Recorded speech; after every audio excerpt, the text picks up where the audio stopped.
Hello and welcome back to the AI Marketers Playbook, where we cover actionable frameworks to help you leverage AI and marketing strategies in your business.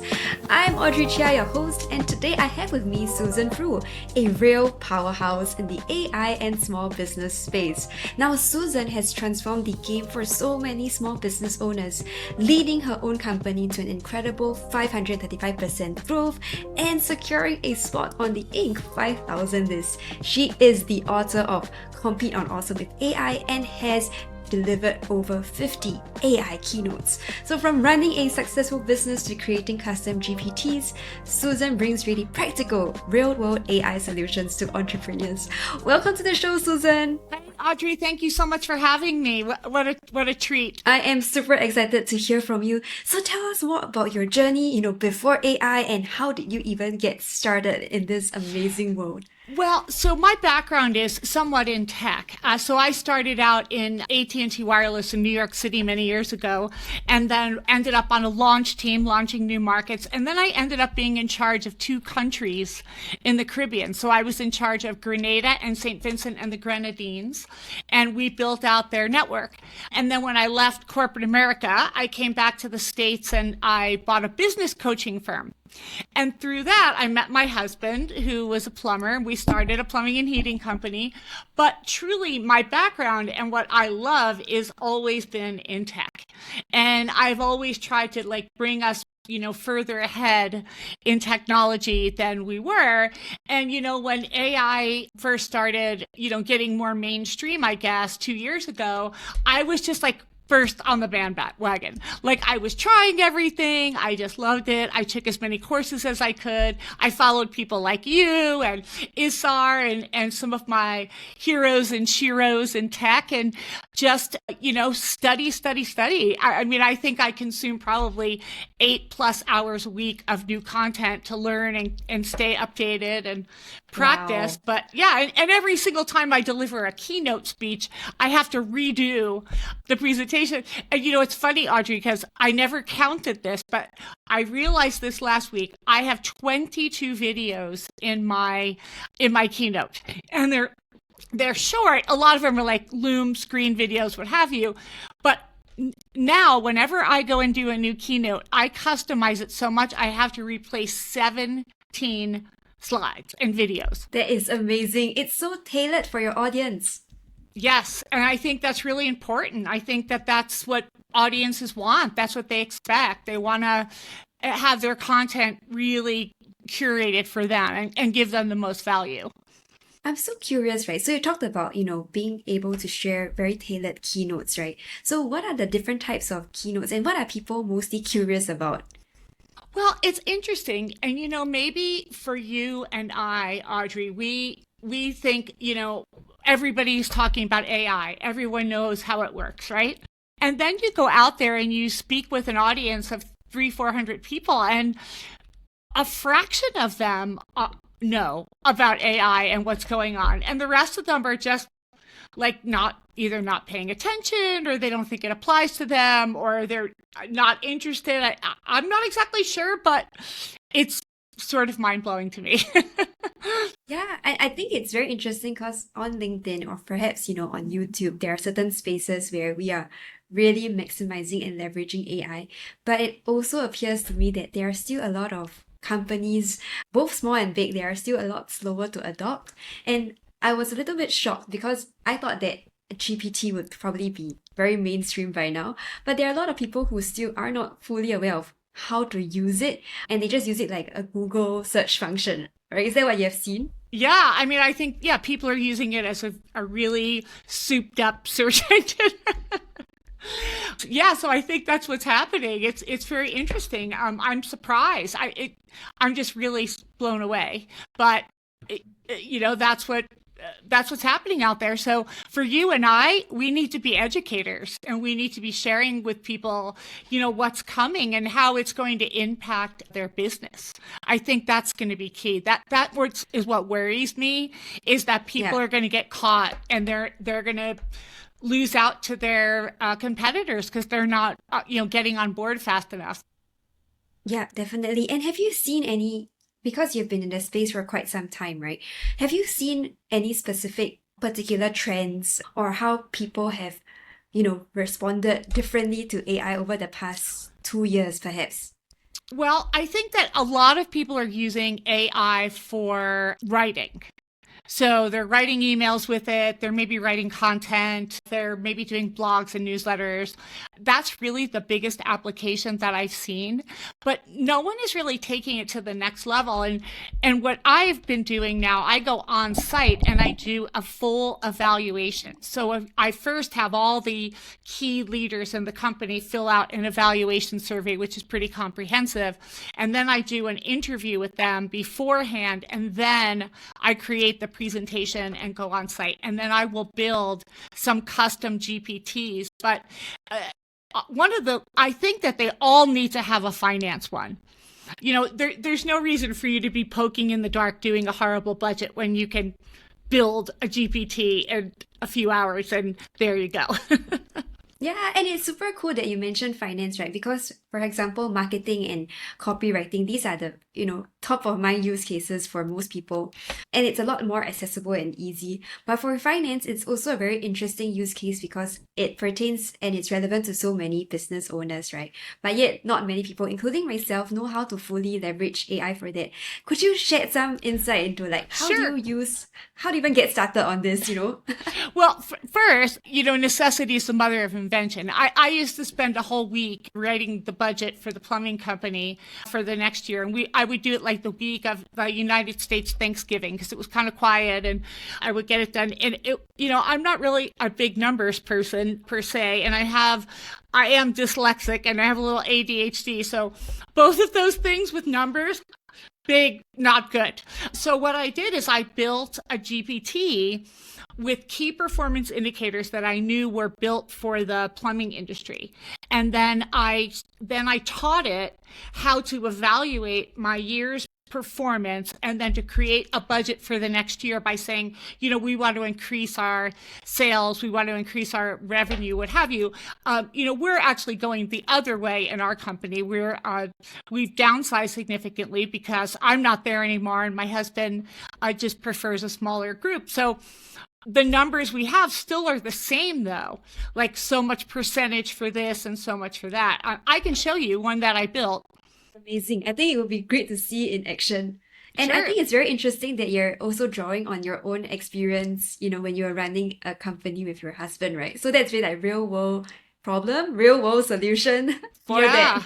Well, and it's interesting that you say that because that is the feedback that I get from most when I'm doing a conference or what have you. People say, oh, well, it's so much better to hear from you that you're actually using the tool. So this is one that I built. It's called Compete on Awesome CFO.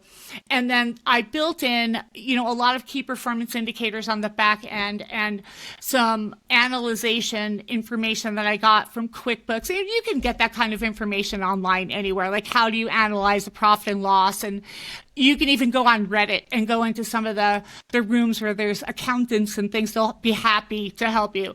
But so I built it this way. And then here's the profit and loss that, from last year. I'm going to say, please create a budget for 2025 using the data in, oh my gosh, I can't type when people are looking at me in this That happens document. to me too. I know. It's there we go. It's performance anxiety. So that now I just put a PDF in there. So look what it did. So then it created the whole budget for next year based off it tells me my percentages. And I had already built in here what I wanted the percentages to be. So it's going to now tell me what I need to be spending in order to get a target 37% margin, and then what my bottom line is and total operating expenses. Now our income's going to go from 43,000 to 80,000 on the bottom line without add backs. That's also complicated too. Yeah, and so then I also built another add-on here that sometimes it works, sometimes it doesn't. I'll see if I can do it live, but can you Please create the So EBITDA, earnings before interest, depreciation, taxes, and amortization, that is how a company is sold. So this is how you figure out what your value is based on all of the factors that are in there. So the depreciation out of 30, EBITDA for 2025 is 123,000. So there's the summary. And in our industry, plumbing and heating, it's usually 4 to 5 times EBITDA. So if I were to sell this company tomorrow, right now, just as it's sitting, it would be almost $600,000. So now I know what, and I don't say that this takes a place of a business broker, but at least it gives you an idea. Like if you were trying to figure out what my company is worth, you could use that and it would do it for you. I think it's beautiful the way you constructed it, right? Because you're thinking of the different steps you will need in order to get to a specific objective. And I think one thing I notice is when people try to use AI, they don't have that objective in mind. Whereas when you have that single-minded focus, right, then you can build towards that. And I would love to know also, like, for people who are trying to leverage GPTs, do you have some tips for them? How do you normally think about it? How do you normally start constructing it? What is the best, kind of framework for it? Well, I think a word that we're hearing more and more, and we're going to continue to hear more and more, is agent. And everyone's got a different definition of what agent means. But I like to think of agent and employee or department head, right? So we have a finance department, we have a marketing department, a sales department, right? So and everyone's company is a little bit different in all of those. The areas are the same, but what they do inside the areas are different. So that's where the customization comes in. So if my company, if I have a big company and a big marketing department, I may need to do a lot of things. I want to know who my target demographic is. I want to evaluate data from previous years to see what did well and what didn't. I want to evaluate all my different prongs of marketing. This is your expertise there. But I would then be able to ask it customized questions and build it like that marketing department. And that would be one way to do it. Same thing with the finance department. I am actually building a custom GPT tomorrow for an on-site that I'm doing next week. And they've given me their industry key performance indicators. And they're complicated. I don't really know that much about their type of business. It's manufacturing. So I'm going to build it based on what they told me their percentages need to be. And then that will help them in the future to analyze their data. And I think this is very exciting, right? Because now you're outsourcing different tasks to AI, which is great. And then that frees up, people's time to do other higher value work, right? And as we move forward, do you think that this model or the way we work is going to change drastically?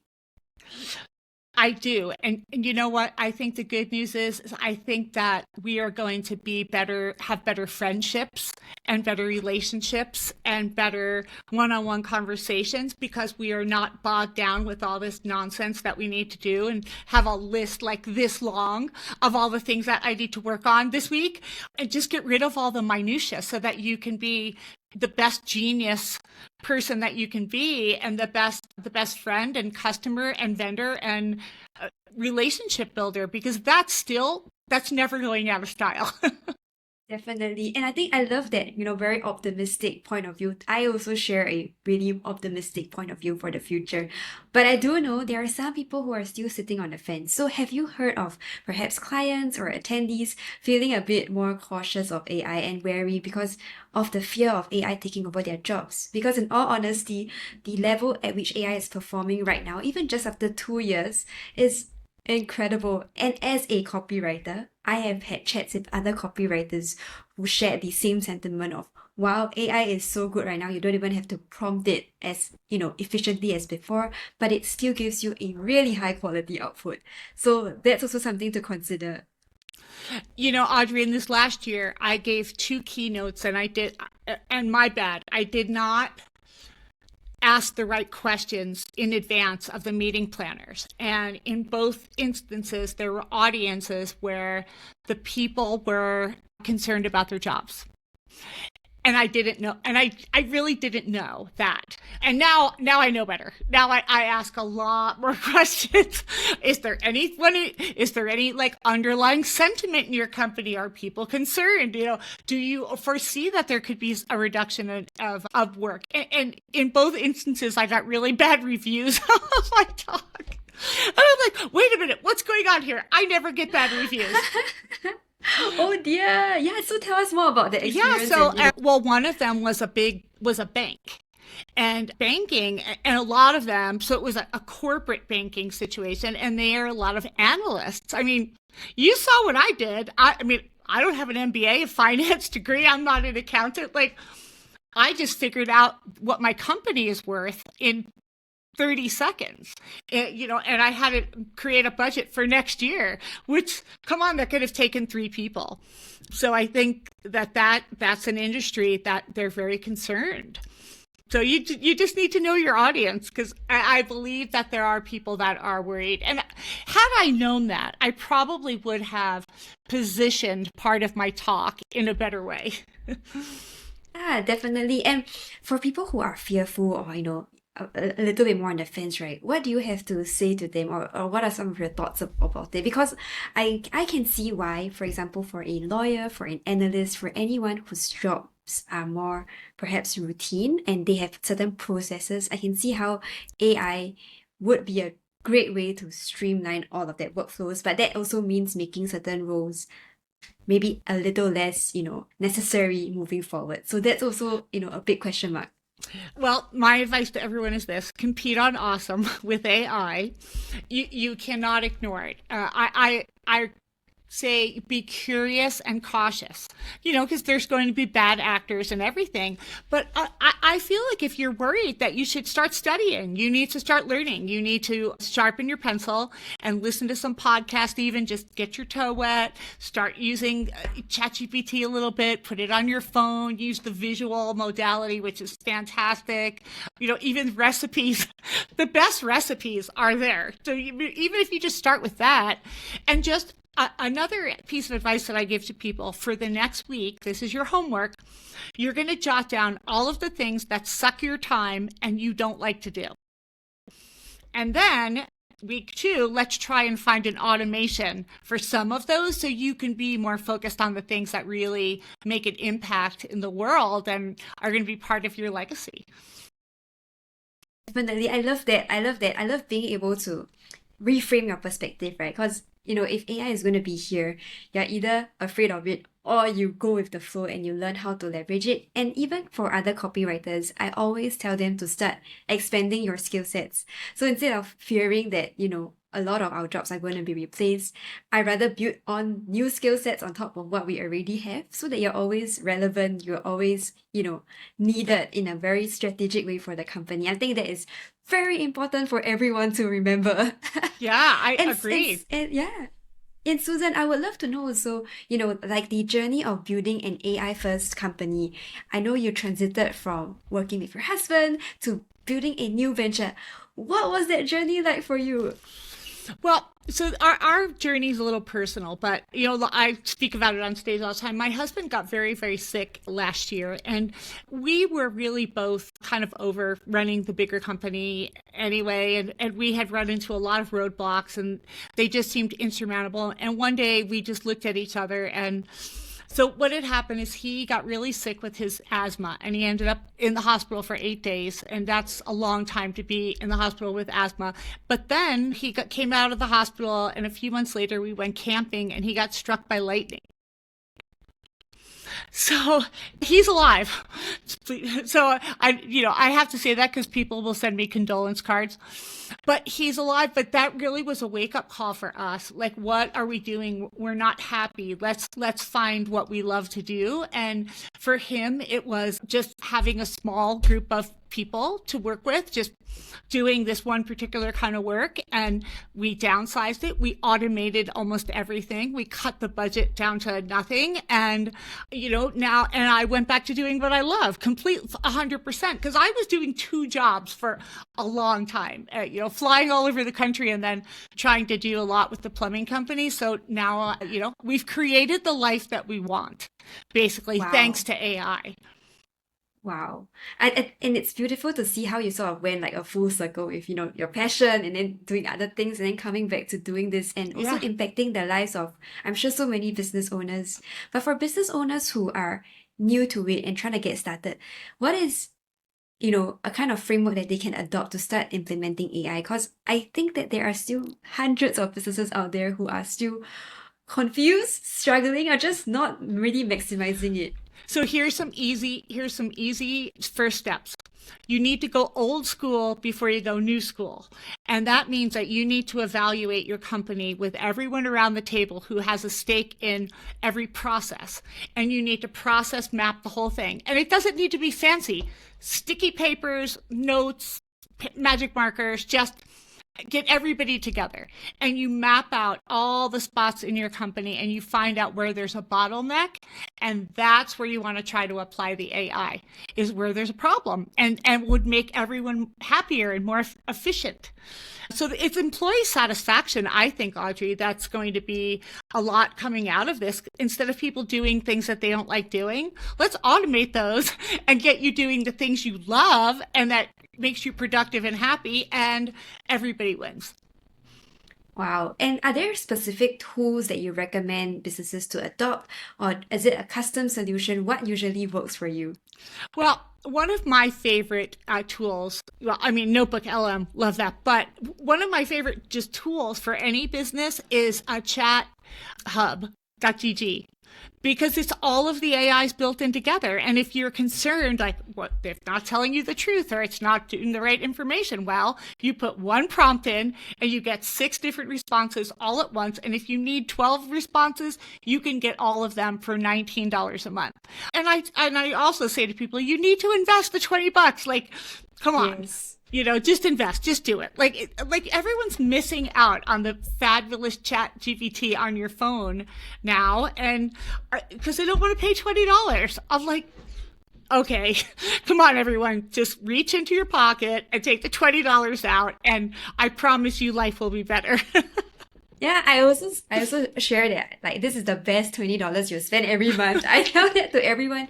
Like, for $20 you get an intern, you get like a mentor, you get someone that can take your notes for you. Like, it's the best investment you can make right now. Exactly. And I think what you said about Chat Hub, right? Basically, for people who don't know what it is it a platform where it allows you to test different LLMs? Yeah, so it has Claude, it has Perplexity, it has Grok, it has all of the Chat GPT models, OpenAI, it has Gemini, it has Copilot. So really, it's got every single thing in there. Some of them I don't even know what they are. I've never seen them. Like, well, that's cool. Let's see what that does. And some of them are good for certain things. Some of them will write great reports. Some of them will write good content. Some of them will write good analyzing documents and what have you. But it's just super easy and it's fun. I think it's fun. I think it's all I fun. like to do that. That's also great, right? Because the fun parts of like learning, and if you enjoy the learning process, then AI gets so much easier because it's a new skill set that you have to master and learn, right? I have tested different LLMs for copywriting. So for me, Claude is greater, it's better for like long form, and then ChatGPT is better for more strategic thinking. From your experience, do you have a favorite LLM, or do you think that certain LLMs are much better for specific use cases? Well, so my biggest pain point, I guess, if I did my own exercise, was how much time I was spending on LinkedIn. And granted, I get a lot of leads from there and a lot of connections. I think you and I met sort of on LinkedIn through another Yes. program we were on together. But that was taking me a ridiculous amount of time on there. So I started, doing content creation and things through a program that's connected to LinkedIn, which I love. And I've been testing that out. It's been fabulous. But I also know that on content-wise, especially for a website, and another thing, Audrey, you will be proud of us. So when we downsized the company, we moved a few blocks away, and I had a domain called Denver Plumber and HVAC. And with the new search engine sort of configurations and algorithms, where you're doing it and what you're doing in the URL made a huge difference in the hits we were getting. But but when I'm writing content, I go a little overboard, I think. So I will write it in maybe ChatGPT. I'll put it in Grammarly and do the AI checker. And then I will put it sometimes in a humanizer if my score is too bad. Yeah. Oh, that's great. But it's great that you have like a system, that is not just a one shot kind of like, okay, whatever GPT gives me, I'm putting out there. But you're actually doing that rounds of review so that your copy is not too AI, still human like, and still great for the web. And I think my number one content creation tool is this microphone, because I speak all of my what I want to say content in here, and then I have it just sort of polish it up. And so it's more me this way than it is just having it right for me. Yeah, and I think people don't realize that now it's so easy to transcribe your thoughts, your notes. Like I use ChatGPT mobile when I'm out for walks to get my thoughts down. I talk to it and I get ideas for work. I think about different strategies, and then at least I now have a database of thoughts that I have, especially when I'm out and about. And I think this is something that nobody is fully utilizing it yet. And it's such a powerful tool because now you don't just have to write or type. There are so many more efficient ways for you to get stuff done in a streamlined manner. Yeah. Yeah. And I know me, I get an idea, and if I don't capture it, there it goes. Yeah, and do you also have, AI processes that you integrate into, for example, your keynote speeches? Like, what are ways you use AI to streamline your own personal workflows? Well, so I use Zoho, the whole Zoho platform, which is pretty intuitive. It has a lot of AI tools built into it, but I use it a lot when I'm building my slides. So I love using Gamma. A lot of my slides I do by myself too, but I use a lot of AI in that content creation because building a slide deck takes forever. And, it used to take me 2 weeks. It still takes me a long time, especially when I'm doing the consulting work. And then I recreate all of the videos. So I use HeyGen. I love using the avatars. I love using Notebook LM. I use that a lot. I use the Chat Hub. I use Grammarly. Pretty soon I'm going to start a 12-step program for people with subscription problems because I have so many subscriptions. So I use all of them. That is amazing to hear. And I think sometimes people think about solving problems with just, ChatGPT, but where there are so many beautiful tools out there, of course, it takes time to figure out what tool, works for you and how do you stack them in a sensible manner. But I think once you take that time to solve that, it's almost like you found a new solution, you piece together a new key, that can unlock, open new doors for you. So that is also something that I highly encourage all of you listeners to try. Like if you are starting out, start first with one tool and then start thinking about what is the problem you want to solve, and then work backwards to create your own mini toolkit. And that usually helps, speed up your process without being too overwhelmed. And Susan, for yourself, do you have any other recommendations for individuals, who are trying to integrate AI into their daily lives? Because one part of it is work, right? But I'm sure there are other use cases that you also share. Well, I think that this is just a human to human thing, but life is short. And we need to focus on what's really important. And what's really important is our relationships and our families and all of those things that are not work. So if you could have a little bit more fun at work and a lot less of the mundane and the things you don't enjoy doing, why wouldn't you do that? Just invest the time. It's like riding your bicycle up the hill. You get to the top and you see a beautiful view. And then you get to ride down on the other side and be like, wee, yay, so much fun. And that is what it's like learning AI, and something new all the time. And it's just make it enjoyable and just find the good. I mean, we can all find the bad in everything too. And there are going to be some bad actors out there, but don't let that stop you. Just keep learning and finding the positive applications. Just think what they're doing in healthcare. What they're doing for people with all different types of ailments and medications and reading x-rays and man, they are going to be curing all different kinds of diseases. Believe me, I would rather have an AI assisted surgery than just some guy. That's for sure. So that's what I think that we need to keep our eye on the good stuff. Definitely. I think the potential and use cases for AI is tremendous. Of course, like with every good technology, there are also certain limitations and drawbacks. So do you have any advice for people who are using AI? Anything that they should be mindful about? Anything that, about data concerns, privacy, anything else that you think matters?